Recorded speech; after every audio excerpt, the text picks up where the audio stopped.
لا إله إلا الله وحده لا شريك له أحدا صمدا لم يلد ولم يولد ولم يكن له كفوا أحد ونشهد أن سيدنا ومولانا محمدا عبده ورسوله اللهم صل وسلم على النبي الكريم وعلى آله وصحبه ومن تبعهم بإحسان إلى يوم الدين أما بعد.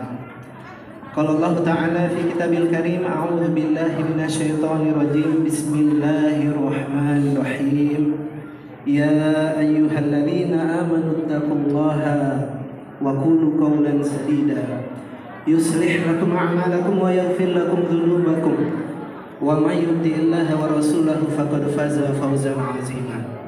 وقال النبي محمد صلى الله عليه وسلم من سلك طريقا يلتمس فيه علما Sallallahu lahu tariqan ilal jannah. Shadaqallahul azim wa sadaqa rasulul karim.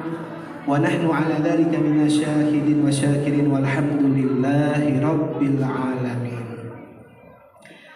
Alhamdulillah yang kami muliakan para alim ulama, para kiai, para asatiz, wabil khusus Bapak Imam kita, kemudian kepada Dewan DKM dan jajaran, dan sangat spesial sekali kepada adik-adik remaja dan remaji Masjid Al-Hikmah yang insya Allah selalu dirahmati oleh Allah Subhanahu wa Ta'ala. Amin. Alhamdulillah, tsumma alhamdulillah. Mari kita sama-sama memperbaharui rasa syukur kita kepada Allah.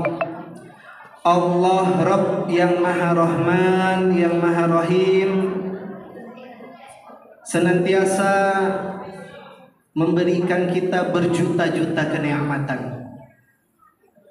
Begitu banyak nikmat yang Allah Ta'ala bagi atas diri kita, mulai dari kecil hingga kan sekarang.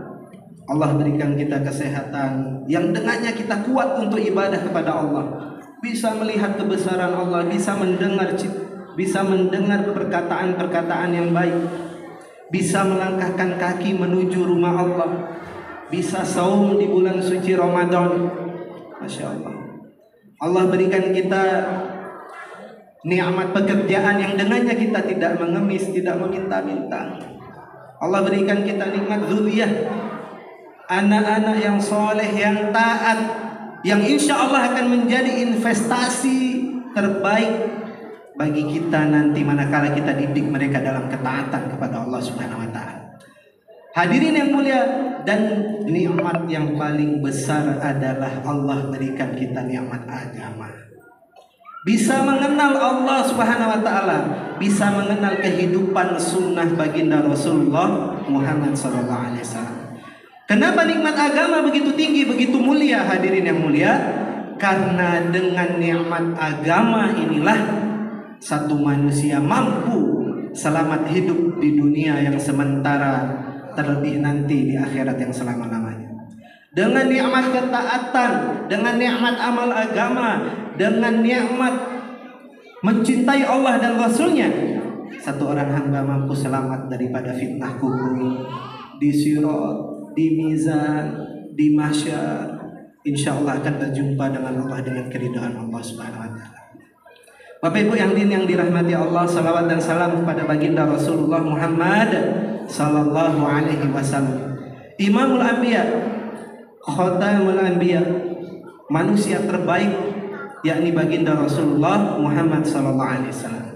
Senantiasa mari kita bersama bersalawat kepada Rasulullah sallallahu alaihi wasallam, sembari kita amalkan kehidupan sunnah baginda Rasulullah, mulai dari bangun tidur hingga kan tidur kembali, mulai dari pagi hingga kan pagi kembali. 24 jam kita amalkan sunnah-sunnah baginda Rasulullah SAW.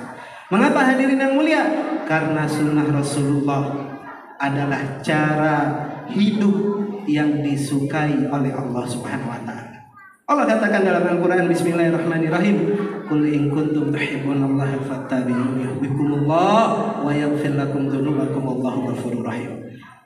Manakala kita amalkan sunnah Nabi Sallallahu Alaihi Wasallam, maka pada saat itulah kecintaan Allah akan datang dalam kehidupan kita. Jangan pernah malu, jangan pernah sungkan, malas untuk hidupkan, amalkan sunnah Nabi SAW. Hadirin yang dirahmati Allah, beliau telah berkorban habis-habisan harta diri dan waktu, siang dan malam, mengajak, merayu, mengenalkan manusia kepada Allah Subhanahu wa Ta'ala. Nabi tidak memikirkan keselamatan untuk diri beliau sendiri saja. Beliau tidak memikirkan keselamatan untuk satu kampung beliau saja. Tetapi Bapak Ibu hadirin yang dirahmati Allah, Nabi memikirkan tentang kebaikan dan keselamatan umat hingga kan sampai nanti datangnya hari kiamat. Mengapa hadirin yang mulia, Nabi SAW siang dan malam mendatangi manusia, mengajak manusia taat kepada Allah? Karena Rasulullah SAW tahu hanya dengan keimanan dan ketakwaan kehidupan manusia akan selamat, akan bahagia, akan sukses. Maka hadirin yang dirahmati Allah, adik-adik, ananda sekalian, tema muzakarah kita yang singkat ini adalah pentingnya agama dalam kehidupan manusia.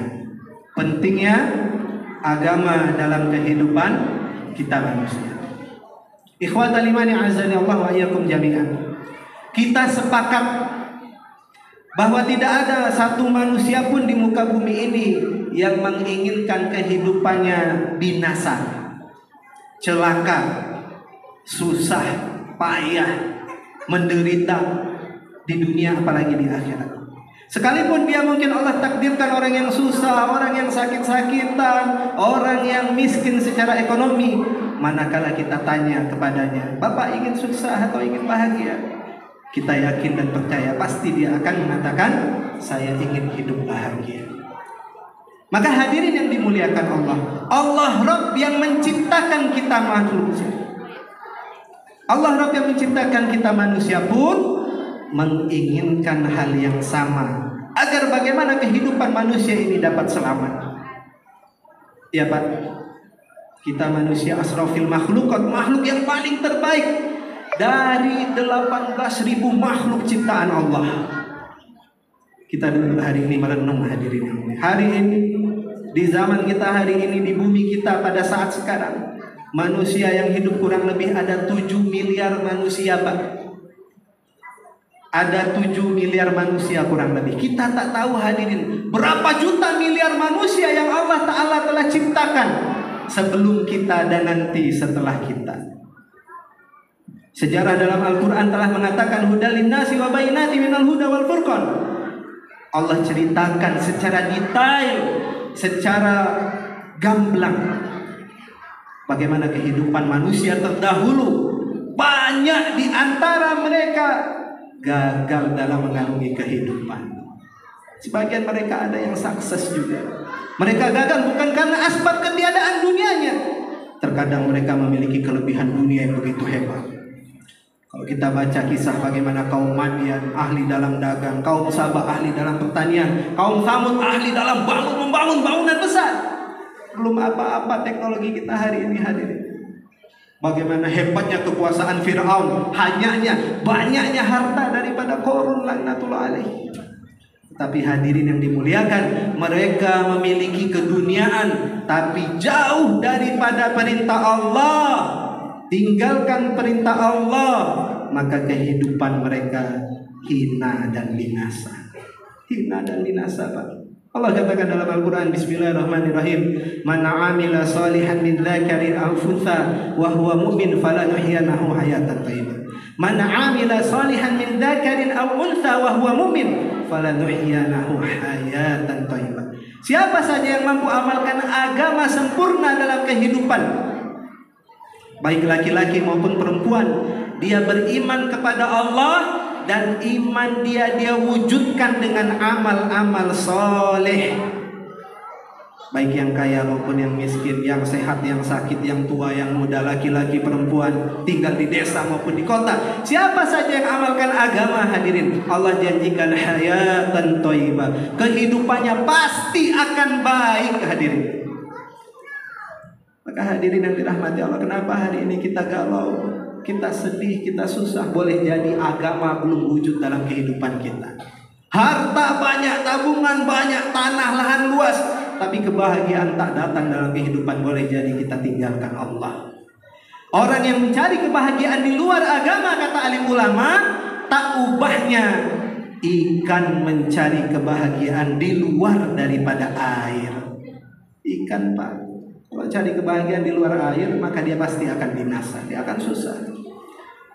Orang yang tinggalkan agama, hadirin, kehidupannya ma'isyatan dongka, wa man arada an dzikri fa inna lahu ma'isyatan dongka. Orang yang sempit, orang yang jauh daripada perintah Allah, tinggalkan agama, dia hidup di dunia sesuai dengan nafsu dia, sesuai dengan cara dia, sesuai dengan pengalaman dia, tinggalkan aturan syariat agama, ma'isyatan dongka, kehidupannya sempit, hadirin, susah, kehidupannya susah. Maka hadirin yang dimuliakan Allah, agama adalah sumber daripada segala sumber kebaikan, sumber daripada sumber keselamatan, sumber dari segala sumber kesuksesan, sumber daripada segala sumber kejayaan hidup kita di dunia dan di akhirat. Dalam hadis qudsi Allah Ta'ala katakan, dalam hadis qudsi Rasulullah sampaikan bahwa barang siapa satu orang hamba dia mendapatkan Allah, maka pada hakikatnya dia telah mendapatkan segala-galanya. Namun barang siapa orang kehilangan Allah, pada hakikatnya dia tidak memiliki apa-apa. Maka Bapak Ibu hadirin jemaah yang dirahmati Allah, momentum bulan suci Ramadan adalah sarana bagi kita untuk islah diri kita. Islah perbaikan imaniyah kita, amal kita, muamalah kita, muasyarah kita, ibadah kita, akhlak kita, maksud tujuan kita yang hari ini mungkin keliru. Ramadan adalah syahrul ibadah, syahrul rahmah, syahrul berkat, syahrul itqu minan nar, syahrul ziyadah, syahrul da'wah, syahrul amal, syahrul mujahadah. Ramadan adalah bulan terbaik. Maka kata alim ulama, sedekah yang paling terbaik adalah di bulan Ramadan. Taubat yang paling terbaik adalah di bulan suci Ramadan. Amalan-amalan ibadah apapun yang terbaik adalah di bulan suci Ramadan.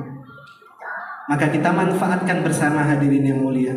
Jangan sampai dia datang kemudian meninggalkan kita tanpa membekas jejak-jejak kebaikan atau jejak-jejak islah dalam kehidupan kita.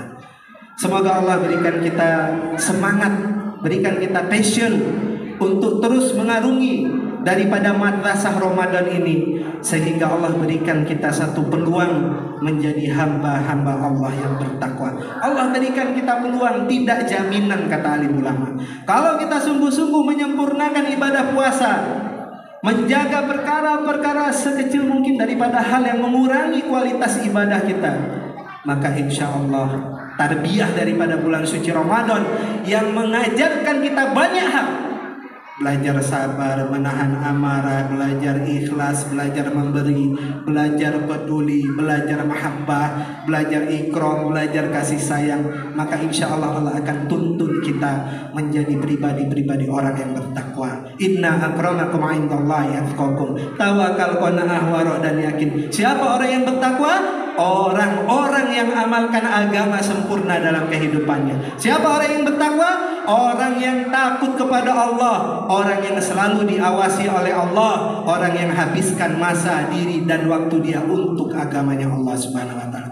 Demikian hadirin sedikit muzakarah kita, semoga memberikan semangat bagi kita untuk terus berjuang, bersungguh-sungguh untuk mendapatkan cinta dan kasih sayang daripada Allah Subhanahu wa taala. Subhanakallahumma bihamdika asyhadu an la ilaha illa anta astaghfiruka wa atubu ilaik. Banyak maaf. Wassalamualaikum warahmatullahi wabarakatuh.